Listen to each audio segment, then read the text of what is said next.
Onobotulīna toksīns ir medikaments, kuru izsenis lieto dažādu muskuļu slimību ārstēšanai, īpaši tad, kad muskulis ir savilcies krampīgi ciets. Varbūt esat dzirdējis, ka onobotulīna toksīnu izmanto kosmētikā, lai skaisti izlīdzinātu grumbiņas.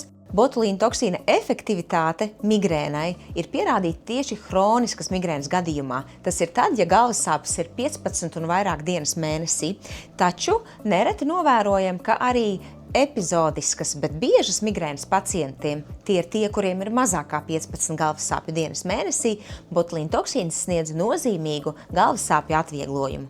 Kā notiek šī medikamenta lietošana?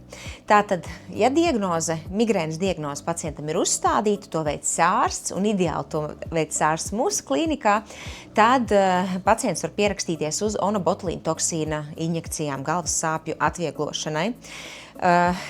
Ārsts pacientu izmeklē, aptausta muskuļu piestiprināšanās vietas pakausī, plecu joslā un iztausta tātad arī pieres rajonu, kā arī deniņu rajonu. Tās ir tās vietas, kur tiks veiktas injekcijas. Kopā injekcijas ir diezgan daudz, 7 injekcijas pierē, 4 injekcijas virs katras auss, ap 10 injekcijas pakauša rajonā un 3 injekcijas katrā pusītē pleca zonā. Injekcija pati ir nedaudz sāpīga, taču tiek veikta ar ļoti mazu adatiņu. Līdz ar to ir ļoti neliels risks tai ādai šajā zonā inficēties un netiek izmantots pat plāksteris, lai pārklātu šo dūrienu vietu. Tajā dienā, kad ir veiktas botulīna toksīna injekcijas, nevajadzētu iet vannā vai pirtī, taču viegli apmazgāties var. Un kā sagatavoties injekcijām? Jā, vislabāk nākt tad, ja esat nomazgājies un neesat lietojis nekādus krēmus vai losjonus.